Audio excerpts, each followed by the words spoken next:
Assalamualaikum warahmatullahi wabarakatuh. Salam dan bahagia. Perkenalkan, nama saya Denny Kurnianto, NIM 2019 008225 dari program Studi Manajemen Fakultas Ekonomi Universitas Sarjana Wiyata Taman Siswa.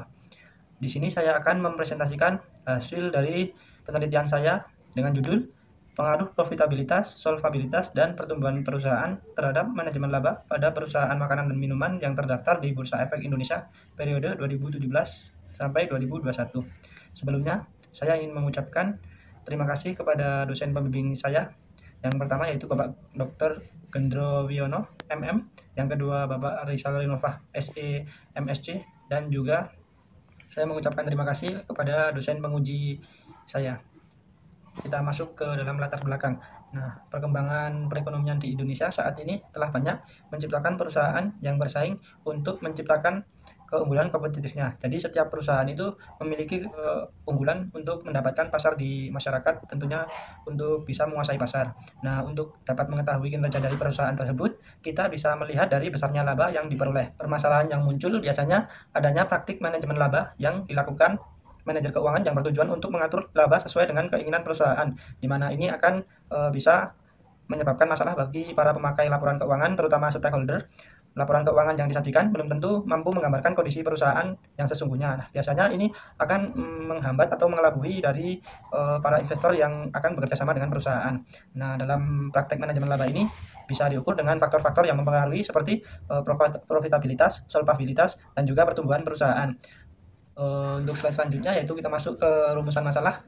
Yang pertama ada apakah profitabilitas ini berpengaruh terhadap manajemen laba pada perusahaan makanan dan minuman yang terdaftar di Bursa Efek Indonesia pada periode tahun 2017 sampai 2021. Yang kedua yaitu apakah solvabilitas ini berpengaruh terhadap manajemen laba pada perusahaan makanan dan minuman yang terdaftar di Bursa Efek Indonesia periode tahun 2017 sampai 2021. Dan yang ketiga apakah pertumbuhan perusahaan berpengaruh terhadap manajemen laba pada perusahaan makanan dan minuman yang terdaftar di Bursa Efek Indonesia periode tahun 2017 sampai 2021. Dan yang keempat yaitu apakah profitabilitas, solvabilitas, dan juga pertumbuhan perusahaan ini secara bersama-sama berpengaruh terhadap manajemen laba pada perusahaan makanan dan minuman yang terdaftar di Bursa Efek Indonesia periode tahun 2017 sampai 2021. Selanjutnya yaitu penelitian terdahulu.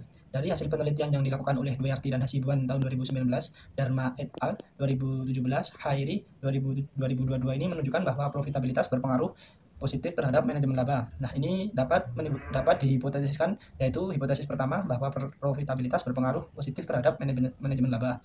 Yang kedua yaitu hasil penelitian yang dilakukan oleh Pusparini dan Argamaya tahun 2019, Astuti 2017, dan Mulyana 2017 ini menunjukkan bahwa solvabilitas berpengaruh positif terhadap manajemen laba, sehingga dapat dihipotesiskan yaitu solvabilitas berpengaruh positif terhadap manajemen laba. Selanjutnya yaitu hasil penelitian yang dilakukan oleh Hapsoro dan Anissa 2017, Sanyago 2021 yang menunjukkan bahwa pertumbuhan perusahaan berpengaruh positif terhadap manajemen laba.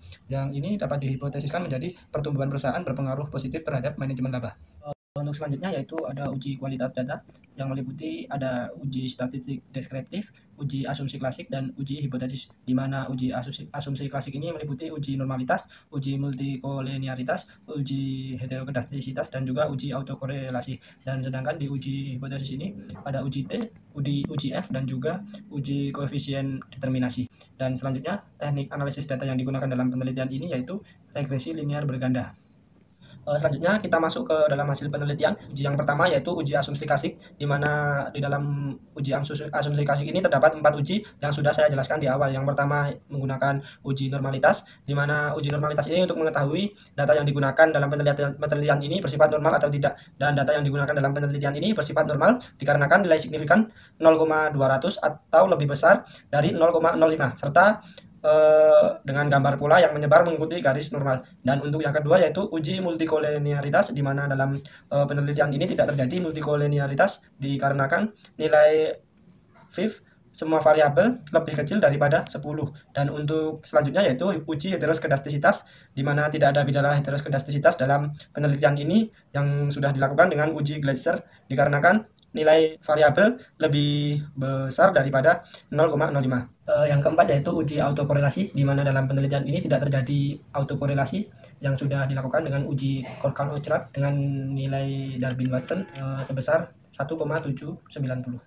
Yang selanjutnya yaitu regresi linear berganda. Bisa dilihat di slide PPT untuk rumusnya sendiri dan juga hasilnya, dan akan saya jabarkan di bawah ini nilai konstanta sebesar minus 26,105 yang berarti bahwa variabel independen 0, maka nilai manajemen laba sebesar minus 26,105. Untuk yang kedua yaitu nilai koefisien profitabilitas 0,357. Jika terdapat kenaikan satu variabel, maka manajemen laba naik 0,357. Dan untuk selanjutnya yaitu nilai koefisien solvabilitas di mana sebesar minus 0,400. Jika terdapat kenaikan satu variabel, maka nilai manajemen laba naik yaitu sebesar minus 0,400. Dan selanjutnya yaitu nilai koefisien dari pertumbuhan perusahaan sebesar minus 0,008, dan jika terdapat kenaikan satu variabel maka manajemen laba naik sebesar minus 0,008. Untuk selanjutnya yaitu hasil dari uji T, di mana bisa dilihat pada slide PPT menggunakan output SPSS, di mana kita fokus pada nilai signifikan, di mana hipotesis diterima jika nilai signifikan ini lebih kecil daripada 0,05. Dari ketiga hipotesis ini yang diterima yaitu hanya profitabilitas, di mana hanya profitabilitas yang berpengaruh terhadap manajemen laba, di mana karena nilainya lebih kecil dari 0,05. Untuk variabel solvabilitas tidak berpengaruh terhadap manajemen laba karena nilainya lebih besar dari 0,05. Sedangkan untuk pertumbuhan perusahaan juga tidak berpengaruh signifikan terhadap manajemen laba karena nilai signifikannya lebih besar daripada 0,05. Selanjutnya yaitu hasil uji F atau uji simultan, di mana sudah ada output SPSS di sana dengan tabel ANOVA. Kita fokuskan kepada nilai signifikan yaitu sebesar 0,100, di mana nilai ini lebih besar dari 0,05, sehingga secara simultan profitabilitas, solvabilitas, dan pertumbuhan perusahaan ini tidak berpengaruh terhadap manajemen laba. Hal ini dikarenakan nilai signifikan ini lebih besar daripada 0,05.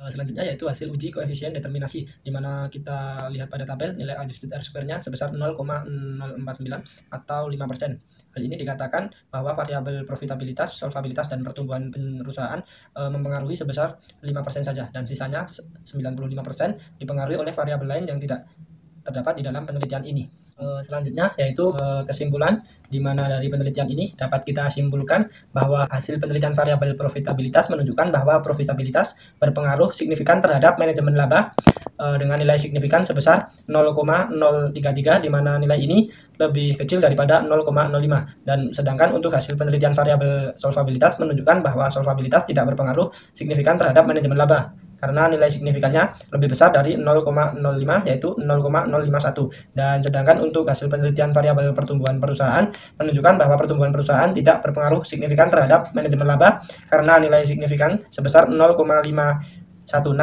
Hal ini lebih besar daripada 0,05. Selanjutnya yaitu saran yang bisa saya berikan dalam penelitian ini yaitu untuk peneliti bisa menambah variabel penelitian selain profitabilitas, solvabilitas, dan juga pertumbuhan perusahaan. Hal ini berdasarkan hasil yang menunjukkan hanya 5% variabel manajemen laba yang dipengaruhi oleh 3 variabel tersebut, sedangkan masih sekitar 95% lagi yang dipengaruhi oleh variabel lain yang tidak bisa dijelaskan dalam penelitian ini. Dan untuk perusahaan, saya menyarankan sebaiknya perusahaan menerapkan Code Corporate Governance, di mana ini merupakan prinsip-prinsip yang diterapkan oleh perusahaan untuk memaksimalkan nilai perusahaan dan juga meningkatkan kinerja serta kontribusi perusahaan. Hal ini untuk meningkatkan pengawasan dari perusahaan tersebut untuk mengurangi praktik manajemen laba yang dapat merugikan salah satu pihak. Sekian yang dapat saya sampaikan. Ada kurang dan lebihnya saya mohon maaf. Terima kasih. Assalamualaikum warahmatullahi wabarakatuh.